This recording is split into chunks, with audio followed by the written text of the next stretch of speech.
sama persis. Yaitu tadi, bank haram punya deposito riba, ngasih lo duit akeh. Ternak sapi halal juga ngasilkan duit akeh. Jaringan kerja juga sama. Pusat prostitusi di Doli, yo ngasih lo duit akeh. Di situ ada becak ngetro hidung belang, ada taksi ngetro hidung belang. Karena 24 jam buka, ono warung mie ayam, mie rebus, soto Lamongan dan sebagainya. Paham ya? Artinya ya laron do ning kono kabeh golek rezeki di tempat yang 24 jam buka. Ngasih lo duit. Jadi misalnya kono ditutup, supir taksi ya kelapaan, ojek sing mangkal ning kono ya kelapaan. Paham nggih? Bakul soto nggih napa? Tapi ya sama. Makamnya Sunan Ampel. Ya sama. Karena 24 jam ono wong ziarah, akhirnya taksi yo payu, sewanan bis nggih napa? Payu. Soto Lamongan nggih payu. Gere tasbih kitab yo payu. Sama ning gone Doli gere napa? Kondom nggih napa? Payu. Obat kuat nggih napa? Payu. Artinya sama, sebetulnya dari segi teknis sama. Kebaikan juga punya pola yang menghasilkan uang, keburukan juga punya pola yang menghasilkan apa? Uang. Loh, konser musik itu ya podo ngasih lo duit, panitiane ya badi. Kadang pengajian sing nakal-nakal panitiane iso badi podo. Sama. Loh, itu hebatnya Allah, bahwa kebaikan sebenarnya tidak pernah kalah dengan keburukan. Cuma akan menjadi ironis ketika keburukan dikemas secara manajerial baik, sementara kebaikan dikemas dengan manajerial acak-acakan. Ini yang menjadi naif, menjadi ironis. Lho nggih to, kados Hawaii, Hong Kong, wisata internasional yo ngasih lo duit. Sapa sing ra sepakat nak Mekah Madinah yo ngasih lo napa? Duit. Artinya selalu kita punya bukti bahwa kebaikan juga menjadi aset apa? Ekonomi. Paham nggih? Tapi kenapa kita lembek? Pas bolak-balik ya pancen ngono-ngono bebas, ngene wong apik ora bebas ya. Urusan bebas mbek napa? Gak bebas. Kowe ternak sapi mbek turu-turu klunak-klunuk ya wis ngasih lo dhuwit, mbok tinggal jamaah, mbok tinggal duha ya ngasih lo dhuwit. Padha Cina ngapa-ngap di deposito ya ngasih lo napa? Sama. Cuma ironis ketika orang-orang yang baik ini tidak berkompetisi secara kuat. Sak kober. Sementara kejahatan bergerak kuat. Mulane dalam sebuah hadis Nabi ngendikan al mukminul qawiyyu khairun minal mukminid dhaif. Orang mukmin yang kuat itu lebih disenangi Allah. Sebagian riwayat khairun wa ahabbu ilallah minal mukminid dhaif. Orang mukmin yang kuat itu jauh disenangi Allah ketimbang mukmin yang lemah. Maksudnya kuat dalam menghadapi kebatilan, kuat dalam berkompetisi melawan maksiat, kuat dalam berkompetisi secara visi, secara program. Timbang mukmin sing ngapa-ngop, iso mangan piro-piro, piye meneh. Urip ning donya ngenteni mati kok repot. Kowe mati ra apa-apa wis tuwa, anak lagi lahir wis ra apa-apa nih. Kowe kepengen mati wayahe, anak lagi lahir wis setengah mati mergo ra apa-apa ora dipikir. Mulane ini harus jadi pengalaman gitu, bahwa makanya gitu, pentingnya ngaji kalian ulama ngoten gitu. Sebetulnya masalah agama itu tidak sederhana gitu. Tidak sederhana, dimulai saking zuriatan apa? Thayyibah. Dan zuriatan thayyibah selain kekuatan rohani juga dibina secara materi. Nyatanya Nabi Ibrahim piyambak saat Ismail diletakkan di Mekah, termasuk yang diminta adalah warzuqhum minas samar. Rabbana liyuqimus sholata faj'al afidatan minan nas tahwi ilaihim warzuqhum minas samarat. Intinya termasuk yang dimohonkan Ibrahim adalah yang terkait dengan rezeki. Bon gini harus jadi pengalaman kita ya. Sebab niku Bani Adam ini menjadi terhormat kalau dia sesuai aturan Allah itu halal. Dan di zaman akhir halal itu grogi dengan keharaman. Tapi grogi ini grogi yang salah sebetulnya. Lalu kalau sakniki mikir, kados masalah pilpres, masalah pilkada, pileg, pemilu legislatif, kalau mikir, sebetulnya PR-nya kiai itu gampang.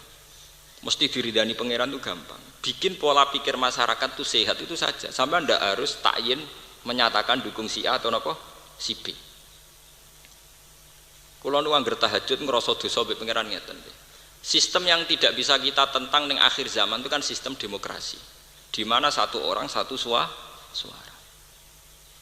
Nah kalau sudah satu orang satu suara, maka PR kiai, PR ulama itu hanya satu, menciptakan masyarakat sing cara berpikir Islami itu saja. Karena dengan berpikir Islami maka pilihan itu akan dijatuhkan pada calon yang lebih dekat dengan aturan apa? Islam. Ya saat ini ngeten, ini contoh paling gampang ya. Kalau sistem demokrasi kan satu orang satu suara. Misalnya jumlah lonte ning Indonesia 50 juta, jumlah santri 20 juta, itu menang di kira-kira. Misalnya jumlah maling itu 50 juta, jumlah wong soleh 20 juta, menang partai Malik. Karena sistem demokrasi suara lonte yo sitok, suara maling yo sitok, suara koruptor yo sitok, suara santri gini apa? Sitok. Berarti untuk kompetisi ini sebanyak mungkin kita menciptakan santri berpikir Islami, masyarakat berpikir Islami, sehingga suaranya dia akan diberikan pada calon yang Islami. Mungkin sampean iso bayangno, misalnya sampean calon DPRD Surabaya, ada sering kampanye ngritik Doli, mesti ngomong ra milih kowe. Pemana ada kampanye, wah kalau saya menang saya tutup, wah mesti diceng. Wah, ya sama. Misalnya orang calon presiden atau wakil presiden terkenal anti tahlil, wah asrasido lah. Orang apa? Rasido. Mergo resiko ngadepi kaum nanti. Ada yang buat tahlil ora pokoknya rata anti tahlil. Nah sebetulnya dengan sistem demokrasi ini kan kompetisi terbuka. Sejauh mana kita menciptakan masyarakat yang cara berpikir Islami, sehingga suaranya satu ini ya diberikan untuk sesuatu yang Islam. Loh gitu, nah, dalam hukum Islam bukan mungkin toh demokrasi itu benar. Kalau dalam hukum Islam kan orang yang salah itu tidak punya hak pilih. Loh gitu, dalam hukum Islam uang nak fasek, misalnya lonte, WTS, bajingan, maling itu ora duwe hak suara. Mana ada hak suara untuk negara? Ngapekno anak dhewe lu rasah. Gitu, hukum Islam wong fasik. Kemudian ada ngurusi wong liya, ngurusi awake dhewe mboten apa? Sah. Sehingga dari awal suaranya ini memang dihilangkan. Paham ya? Tapi dalam hukum demokrasi kan sama kan, orang nakal sama orang soleh sama-sama satu apa? Satu suara. Nah, dalam hukum Islam itu yang fasik niku dadi wali mon mboten sah, dadi wali anake dhewe mboten apa? Mboten sah. La wilayata li fasikin. Mulane lewat ngaji niki sampean kudu pinter-pinteran strategi. Mulane dawuh Syekh Abdul Qadir Al-Jilani, seseorang itu tidak berhak jadi tokoh agama kecuali punya 3 hal. Termasuk ilmal ulama, wa hikmatal hukama, wa siyasatal muluk. Strategi ngatur kerajaan. Gitu nggih dawuh Syekh Abdul Qadir, termasuk ulama itu harus punya siyasatal muluk, ilmal ulama, wa hikmatal hukama. Nomor 3 wa siyasatal muluk, strategi kerajaan. Gini wow, sampean bayangkan, nah anak Cina lagi lahir di deposito 10 juta, kemudian pas puber, wis duwe aset 100 juta. Uang puber di aset 100 juta, merga ini kelira-keliru lah, itu cek iso melaku danga. Mbok gawe koperasi bangkrut, gawe toko pinggir terminal, itu cek iso danga. Seka anak Kiai Soleh lagi lahir wis diutang, uripe dititipno wong pas puber, kok danga. Takok piye ana peluang ta ora ning Malaysia? Pabrik sing kowe kerja aku mlebu oleh ta ora? Artinya bisa kamu bayangkan kompetisinya ini terus kayak apa? Padahal anak ini yang kita adu berkompetisi dengan ini. Pancen ciri agama itu berkompetisi, fastabiqul khairat. Piye oleh jupuk setar? Kono wis jupuk setar sampean sekedar mempertahankan hidup mboten saged. Dan itu yang paling ditakutkan Rasulullah. Zurriyatan apa? Dia. Mulane ayat ini harus populer bahwa Quran itu takut sekali ada generasi sing zurriyatan apa? Dia. Ya lewat ngaji niki sampean mungkin wangsul dipenggal iki terutama sing badhe kawin-kawin sing wis kecelakaan yo wis aja baleni. Kita harus apalagi sekarang itu semuanya mudah. Karek butuh tirakat. Tirakat mboten kudu sampean poso niku mboten nggih, misale sampean biasa marung boros gak boros mergo demi anaknya. Mestine di dhuwit 2 juta kena nggo gaya tuku HP merek utawa tuku sarung merek demi anaknya mbok investasi. Kan mudah, sebetulnya mudah kan. Ciri agama itu mudah, yuridu wa bikumul yusra. Iki kados kula ngenten iki mun gak ada anak kalih. Kula niku mboten sugih. Omah kula niku rapi tapi pirang-pirang. Mergo tak pikir-pikir sampeyan anakku melarat minimal di omah. Kula di omah 3 4. Ya ora ono sing apik, tapi akeh. Kepikiran kula anak-anakku 4 itu sitok-sitok. Dadi nek neng-nengan wis pokoke rasa omah kan iso delian. Tapi ini penting karena bagi saya jangan sampai nanti anak saya pas latihan dakwah, latihan nyai masih berkutat urusan keluarga. Kita bukan karena materialistik atau kapitalistik boten. Pertimbangan kita agama. Pertimbangan kita apa? Agama. Dan ini yang harus diperhatikan para santri. Kalau ngaji ini bukan main-main, saya bertanggung jawab di depan Tuhan. Sampai pentingnya omah. Kenapa saya seneng gawe omah? Ini pentingnya omah. Sahabat Ansor itu dilem Allah ora krana imane. Sing didhisikno masalah gawe omah. Itu disebut ning Quran walladzina tabawwa'ud dara wal iman. Tenggene surat Hasyr, surat sahabat itu dilem Allah, sahabat Ansor itu dilem Allah napa? Sahabat sing apik ku sapa? Walladzina lan wong akeh tabawwa'u kang menyediakan sahabat dara ing omah. Lagi wal iman lan iman. Walladzina tabawwa'ud dara wal iman yuhibbuna man hajaru ilaihim. Ini ku ceritane sahabin Pidina. Niku wonten 70 sahabat Ansor sing pas musim haji ketemu Kanjeng Nabi. Ya Rasulullah timbang jenengan ning Mekah disio-sio pindah mawon teng Medina. Apa yang dilakukan sahabat Ansor pertama kali? Yaiku nyediakno jatah omah yang nanti dihuni Rasulullah dan para sahabat muhajir. Sampai Quran ngelem sahabat Ansor jenis tabawa'ud dar. Kowe iso bayangno Nabi misalnya dakwah ngisor kali, ngisor jembatan. Paham? Mulane kula nu lewat ayat niku seneng kula gawe omah.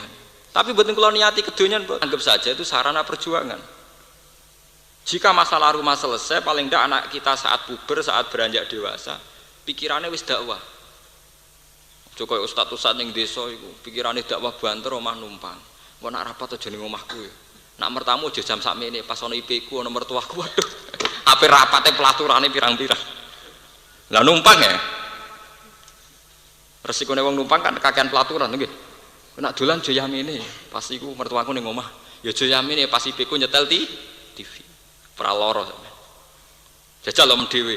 Gawe rapat nanti jam 2 bengi sampai subuh sing wani ngloro iki sapa omah-omahe. Itu hebatnya Quran. Sebab itu sampai Medina itu disebut Darul Hijrah. Omah gitu. Mergo istilah omah itu yang dipakai Quran tabawa'ud dar wal iman. Lah kita sekarang tuh lemah sekali. Kita orang soleh itu lemah sekali. Mondok tanpa visi, nyai tanpa visi. Mbah sak mlakune, piye meneh dhisik-dhisik yo ngene. Sak mlakune. Iya, sak mlakune itu memang tidak apa-apa, tapi urusannya kedzaliman ini berjalan secara cepat. Paham ya? Kesalehannya tidak cepat. Yo kalah. Nak kalah kita disalahno pangeran, mergo kalah kompetisi. Lho riyen sampean tak ceritani, ini kula cerita iki khas seorang alim, kula cerita. Sahabat riyen saking kuwatire setiap saat perang karena kondisi napa? Perang. Niku turu mawon pinggire pedang. Sing sahabat marat-marat itu nak teng dalem nganggur iku gawe panah. Sehingga setiap kali ada instruksi perang dari Nabi itu mereka minimal duwe 20 anak panah karena setiap kali ada kondisi emergensi darurat perang. Ora kok wis melarat terus turu karwane kok nanti ngongkon. Ah perang pas kowe camuk lagi gawe panah. Wong kafir sedhe panah ya kowe lagi gawe karek barek manah. Itu saking hebatnya sahabat. Jadi sahabat itu luar biasa dalam berkompetisi kebaikan luar biasa. Mereka siaga betul. Sebab itu Allah gadah sunnah. Setiap kebaikan disebut di Quran dengan redaksi wasari'u fastabiku. Wasari'u lan gegancangono sira kabeh. Musaroah artinya alon-alon asal kelakon apa gegancangan cepet-cepetan. Cepet-cepetan. Fastaku maka berlomba-lombalah. Tidak ada di Quran yang menyuruh semua bentuk kebaikan dengan si wasari'u fastabiku fafirru ilawah firar melayu nama melaku melayu. Nah kita mboten senengane duwe filosofi alon-alon asal napa kelakon. Wah sing dolim buanter yo keok masuk adat-adat tapi kalau mboten kampanye lebih cepat lebih baik mboten.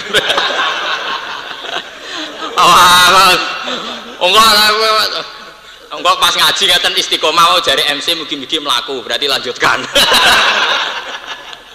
Wah ya repot. Kok bakas pitik jari pro rakyat mergo pitik ekonomi napa? rakyat. Berarti pun ngaji ini pun lengkap. Lanjutkan lebih cepat lebih baik. Bakas pitik berarti pro apa? Pro rakyat. Wah, yo parah namanya. Mboten kula mboten nate guyon nggih. Pancen kula serius nggih. Kula nak gadah pendapat karena ini urusan agama niku pun kula pikir tenan dan saya tanggung jawab di depan Tuhan.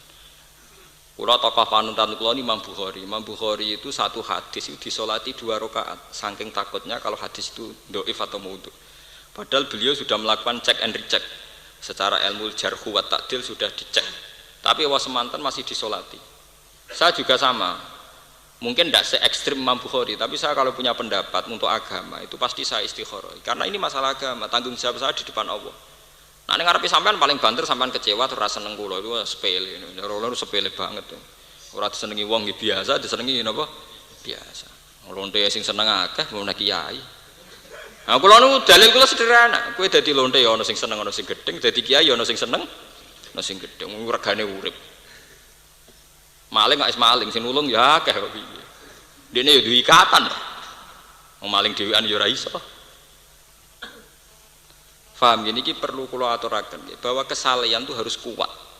Karena semua redaksi kesalehan teng Quran itu ndak ada sing alon-alon asal kelakon. Semuanya dengan redaksi wasari'u, fafirru, fastabiqu. Ndak ada yang bahasa umsu kon mlaku mboten. Fafirru ilau.